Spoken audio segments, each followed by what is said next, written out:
Hello everyone, कैसे हैं आप सब लोग। तो आज हम डिस्कस करेंगे इम्पोर्टेंस ऑफ वाटर। पानी हमारे लिए कितना आवश्यक है। चलिए देखते हैं। Water is the universe solvent used is most of the reaction and product formation.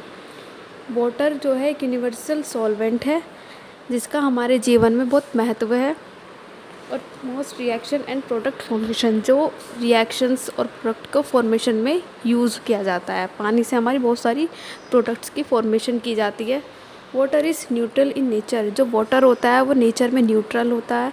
उसका कोई अपना वो एसिड होता है ना वो बेस, लेकिन reaction it show both amphoteric properties. जब वाटर क्या होता है रिएक्शन करता है किसी के साथ भी, तो वो अपनी एम्फोटेरिक प्रॉपर्टी दिखाता है। इट मीन्स अपना एसिड दिखाता है या बेस दिखाता है रिएक्शन में। या तो वो एसिड शो करेगा या वो बेस शो करेगा। About 2.5 to 3.5 litre per day of water required for an adult human. Adult human के लिए एक वाटर 2.5 से 3.5 लीटर आवश्यक है। इतना कम से कम हमारी बॉडी को रिक्वायरमेंट होती है एनर्जी के लिए, ग्रो करने के लिए।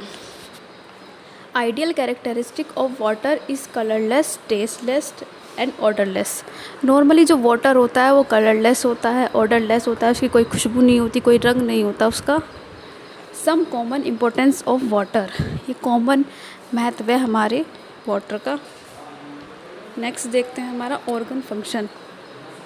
Organ functioning, each and every organs requires the water for the proper. हर एक ऑर्गन, हर एक बॉडी पार्ट, हमारे ऑर्गन्स को वाटर की आवश्यकता होती है उनको चलाने के लिए, एनर्जी के लिए। और वर्किंग एंड मेटाबॉलिज्म, नॉर्मली जो वाटर होता है वो हमारी बॉडी में बहुत इम्पोर्टेंट है। हमारी बॉडी को मेटाबॉलिज्म के लिए, एक्सक्रीशन के लिए और वर्क करने के लिए इसलिए ज़रूरी है ताकि हमारी बॉडी को हम वाटर इनटेक करेंगे तो एनर्जी मिलेगी। एक एनर्जी का भी सोर्स है हमारा वाटर। जैसे कि ब्रेन हो गया, हार्ट हो गया, लंग्स, किडनी, लीवर, इन सब के लिए रिक्वायरमेंट होती है हमारे वाटर की।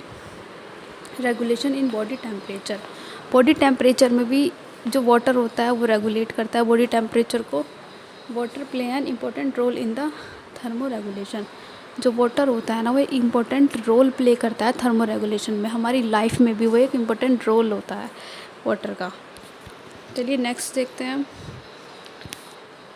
रेगुलेशन ऑफ बॉडी टेम्परेचर, जैसे कि मैंने आपको बताया बॉडी टेम्परेचर जो होता है उसको रेगुलेट करता है, डाइजेशन में हेल्प करता है, वर्किंग ऑन मेटाबॉलिज्म में हेल्प करता है हमारी वर्क, ताकि बॉडी सही से वर्क कर पाए।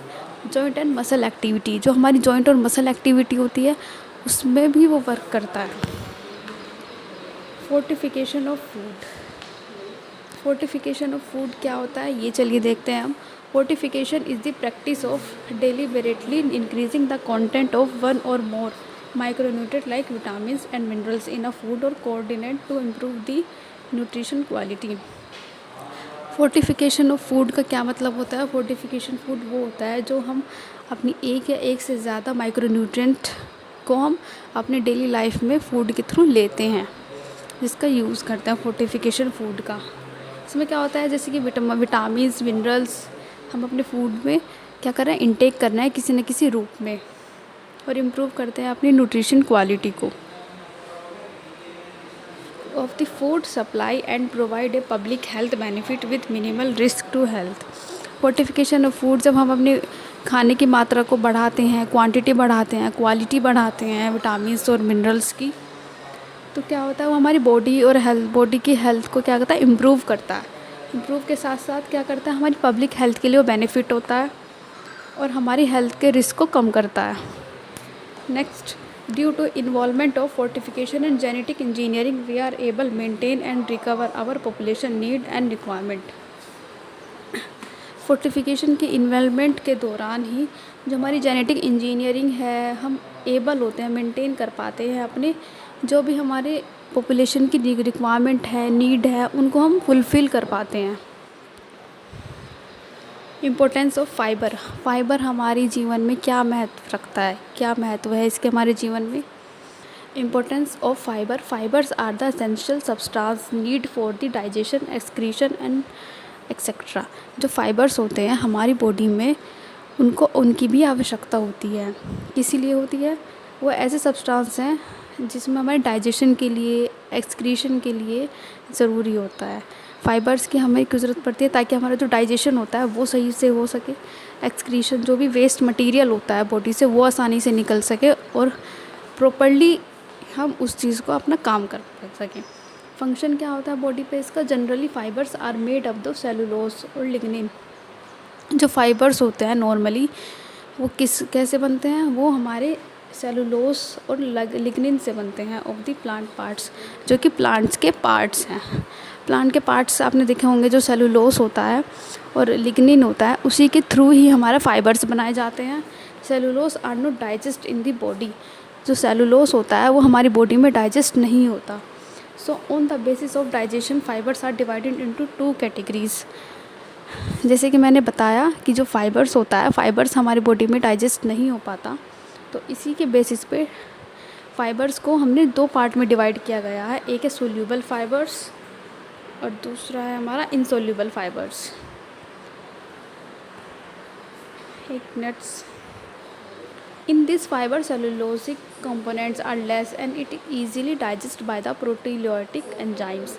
इस फाइबर में सेलुलोसिक कंपोनेंट्स कम होते हैं बहुत ही, और क्या होता है ये इजीली डाइजेस्ट किया जाता है प्रोटियोलाइटिक एंजाइम। प्रोटियोलाइटिक क्या होता है? प्रोटो मीन्स प्रोटीन और लाइटिक माने ब्रेक होना।